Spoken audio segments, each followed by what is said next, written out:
ہمارے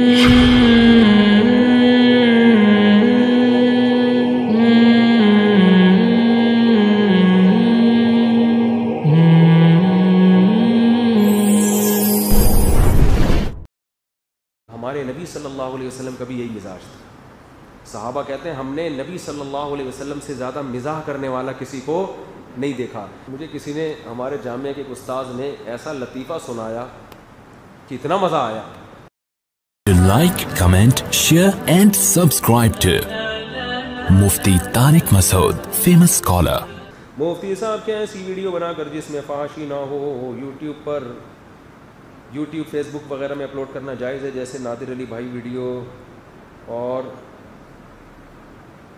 اور فن والوں کی ویڈیو دیکھ کر آپ نے ان کی تعریف کی, اس میں بیائی نہیں ہے تو کیسے جہاں جائز ہے بشرطے کہ مذاق میں کسی کو تکلیف نہ ہو, اور اگر تکلیف ہو تو اس کی تلافی ہو جائے. جیسے پرینک والے تکلیف دے کے پھر سوری ووری کر کے منا لیتے ہیں اس کو, وہ سیٹ ہو جاتا ہے.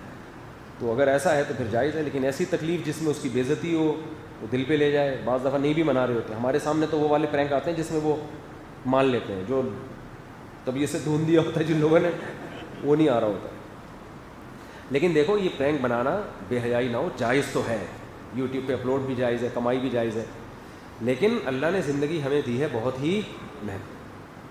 کوئی اچھا اور دوسرا کام دیکھو, مذاق جو ہے نا, مذاق چٹنی کی طرح ہوتا ہے. مذاق کیا ہوتا ہے؟ چٹنی کی طرح. کھانے میں تھوڑی سی چٹنی ہو یا کچھ اچار وچار ہو تو کھانے کا ٹیسٹ بڑھ جاتا ہے. اب آپ نے چٹنی ہی سے کھانا شروع کر دیا تو آتے آپ کی گل جائیں گی تھوڑے دنوں میں. تو مذاق ہی آپ نے اصل چیز بنا لی, اصل پروگرام ہی A to Z مذاق ہے, تو جائز ہے. میں نہیں کہہ رہا ناجائز ہے, لیکن یہ شریعت کے مزاج کے خلاف, کیونکہ اللہ نے ہمیں پیدا کیا ہے بڑے کاموں کے لیے. تو بڑے کام کے دوران, جیسے میں یہاں اصلاحی بیان کر رہا ہوتا ہوں, درمیان میں ایک چٹکلا آ گیا مذاق, میں یہاں مزاحیہ پروگرام پیش کرنے تو نہیں بیٹھا ہوتا نا, یہاں بیٹھتے A to Z لطیفے ہی لطیفے. تو اصل کام کچھ اور ہونا چاہیے, اس میں انسان درمیان میں تھوڑا سا مذاق بھی ہو جائے, فریش ہو جاتا ہے. جیسے ٹیچر اسکولوں میں پڑھاتے ہیں تو پڑھائی کے دوران تھوڑے سے چٹکلے بھی سناتے ہیں, ہمارے استاد بھی سنایا کرتے تھے. بیان میں آ گیا تھوڑا کوئی چٹکلا آ گیا, تو اپنی زندگی میں مذاق کو اتنا ہی رکھنا چاہیے. کامیڈین بن جاتا صبح و شام مذاق ہی مذاق, اس سے انسان کے اپنے دل کا سکون سب سے پہلے خراب ہوتا ہے. اکثر کامیڈین, جتنے کامیڈین ہوتے ہیں نا, سب کی بات نہیں کر رہا, ان میں زیادہ تر ڈپریشن کے مریض ہوتے ہیں, بن جاتے ہیں. کیونکہ آپ جو اصل اللہ نے بڑا کام دیا ہے آپ کو, کوئی اور طرح سے انسانیت کی خدمت کرو. آپ کوئی کھانے پکانے کی ترکیبوں والے چینل بھی اچھے ہیں, وہ کم از کم کھانا تو سکھا رہے ہیں نا, پکانا کے یار یہ بھی کھاؤ یہ بھی کھاؤ. اچھا آدمی خود ہی گھر میں بنانا سیکھ لے, یا خواتین بنا کے میاں کو کھلائیں یا دعوتیں کریں, وہ بھی سمجھ میں آتا ہے. لیکن A to Z مذاق تو جائز ہے, میں نہیں کہہ رہا کوئی حرام ہے ناجائز ہے, لیکن بہرحال پسندیدہ نہیں. جیسے اسنوکر کلب ہے ایک صاحب کا, مجھے کہنے لگے میں نے اسنوکر کلب کھولا ہوا ہے اور اتنی میں فیس لیتا ہوں, 1 گھنٹہ لڑکے اسنوکر کھیلتے ہیں. بھائی ناجائز تو نہیں ہے, کیونکہ وہ کوئی بے حیائی تو نہیں ہو رہی, کھیل ہی ہے نا, انٹرٹینمنٹ ہے, کوئی حرام انٹرٹینمنٹ نہیں. لیکن کوئی اور اچھا کام کر لو بھائی, کوئی اور کام کر لو جس میں لوگوں کو, سبزی بیچنے والا بھی تو کام کر رہا ہے نا, اس میں فائدہ ہے. اسنوکر میں کیا ٹائم ویسٹنگ, لوگ آ رہے ہیں اور 1 گھنٹہ 2 گھنٹے خام کھا کے ٹائم ویسٹ کر کے جا رہے ہیں. تو جب یہ زندگی کی لمحات ختم ہوں گے اس وقت احساس ہوگا انسان کو کہ میں نے کتنا کما سکتا تھا اور میں نے کیا گھاٹے کے سودے کیے. تو وقت سب سے قیمتی چیز ہے, اس کو قیمتی کاموں میں لگاؤ, صرف پیسہ کمانے میں نہیں لگاؤ. پیسہ بھی کماؤ لیکن ایسی چیز کو آمدن کا ذریعہ. دیکھو ڈاکٹر بھی بہت پیسہ کما لیتے ہیں جو بڑے بڑے ڈاکٹر ہیں, لیکن ان پہ ہمیں کیوں اعتراض نہیں ہے؟ بھائی ٹھیک ہے آپ کروڑوں روپے کماؤ لیکن ہزاروں کی زندگی میں تو بچا لی نا اس نے. ایک آدمی نے مجھے بتایا یہ ڈاکٹر ہے, اس کی اتنی تنخواہ ہے, لاکھوں روپے, ایک آپریشن, ایک ٹانکے کے اتنے پیسے لے لیتا ہے, یہ دیکھو. میں نے کہا یار جتنے بھی ڈبل لے لیں, زندگی تو بچائی نا اس نے لوگوں کی. تو انسان کی قیمت کوئی ہو سکتی ہے. تو آپ پیسہ خوب کمائیں لیکن اس کے بدلے میں قوم کو بھی تو کچھ دیں نا. قوم کو آپ کیا دے رہے ہیں سوائے پرینک اور سوائے اسنوکر اور ویڈیو گیم کے؟ کچھ نہیں دے رہے. تو یہ پھر مزیداری والی بات نہیں ہوتی. اس لیے بس مذاق کو ہلکا پھلکا رکھنا چاہیے, اس کے بعد اصل کام. اور اس مزاح میں مزہ بھی آتا ہے, اس مذاق میں مزہ بھی. اگر مذاق ہی کی محفلیں ہوں پھر نہیں آتا ٹھیک ہے نا, وہ محفل ہی مذاق کی ہو تو یہ اکثر ڈپریشن میں چلے جاتے ہیں کامیڈین جتنے ہیں, ہنساتے ہنساتے خود بیچارے پاگل ہو جاتے ہیں, کیونکہ ایک چیز جو جس کے لیے انسان کو پیدا نہیں کیا گیا اس کو اپنی زندگی کا اوڑھنا بچھونا بنا لیا, تو وہ نیچرل تھوڑی ہے, وہ مصنوعی ہے.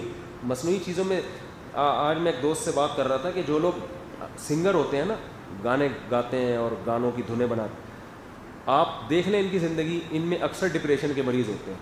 حالانکہ گانا سننے سے لوگوں کو ایک ذہنی تفریح ملتی ہے نا, گانا سننے سے وقتی طور پر لوگوں کی ذہنی تفریح ملتی ہے, تو جس کو سنا رہے ہیں اس کو تو ذہنی تفریح مل رہی ہے, جو گانے والا ہے وہ خود ذہنی تفریح میں, وجہ کیا ہے, وہ سارا دن یہی کر رہا ہے.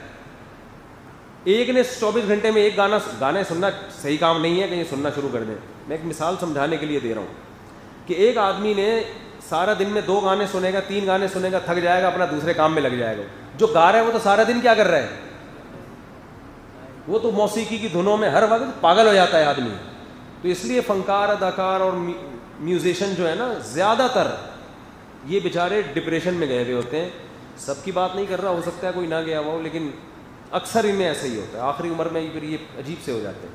تو نیچرل لائف جو ہے نا اس کو فوکس کرو. مذاق ایسے ہو جیسے کھانے میں چٹنی, 2 نوالے یہاں سے لے لیے, باقی اصل دال ہے, آپ نے الٹا کر دیا, دال کو چٹنی بنا دیا اور چٹنی کو دال. اب آپ دال سے روٹی لگا لگا کے چٹنی کا نوالا بھر بھر کے لے رہے ہو, اچار کے اتنے بڑے بڑے ٹکڑے کھا رہے ہو گوشت کی طرح, اچار آتے کی ایسی کی تیسی ہو جائے. تو باقی یہ کہ مذاق محفل میں تھوڑا بہت ہونا چاہیے, چٹنی کا کام دیتا ہے. تو ماہر نفسیات بھی کہتے ہیں, خود ہمارے نبی صلی اللہ علیہ وسلم کا بھی یہی مزاج تھا. صحابہ کہتے ہیں ہم نے نبی صلی اللہ علیہ وسلم سے زیادہ مزاح کرنے والا کسی کو نہیں دیکھا, کیونکہ مزاح کرنے سے ذہن فریش ہوتا ہے, بات ذہن میں اچھی طرح اترتی ہے. اور بڑی بات یہ کہ جو مذاق نہیں, مذاق الگ چیز ہے. مذاق کا مطلب دوسرے کا مذاق اڑانا, یہ غلط ہے.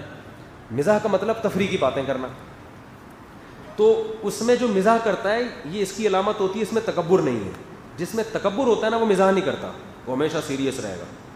گھر میں بھی آئے گا تو ایسے دو, جی بیگم سے بولے گا چائے لے کر آؤ, لانے میں دیر ہو گئی, اچھا بس.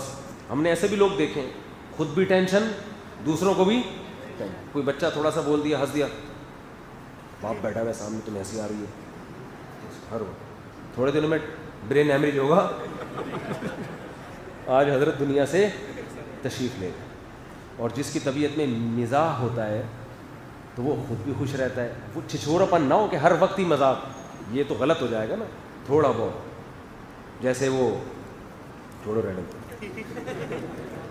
آج مجھے کسی نے, ہمارے جامعہ کے ایک استاذ نے ایسا لطیفہ سنایا کہ اتنا مزہ آیا. وہ انہوں نے لطیفہ سنایا کہ ایک آدمی, اس کی بیوی کو کتے نے کاٹ لیا اور وہ مر گئی. اب ایک بڑا حادثہ تھا بھائی زندگی میں. ہزاروں لوگ پہنچ گئے لائن لگا کے نا تعزیت کے لیے.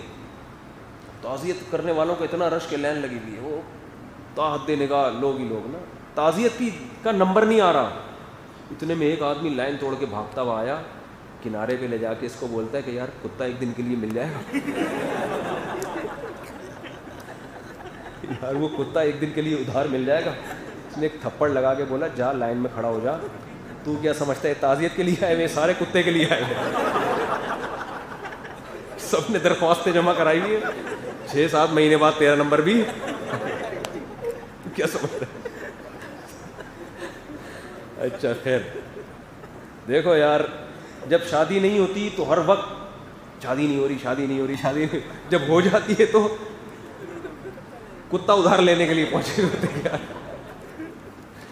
ابھی وہ ایک بچے نے اپنے باپ سے پوچھا نا, ابا ہر آدمی شادی کے بعد پچھتاتا ہے مگر پھر بھی کرتے ہیں, یہ وجہ کیا ہے؟ ابا نے کہا بیٹا عقل ٹھوکریں کھانے سے آتی ہے, بادام کھانے سے نہیں آتی.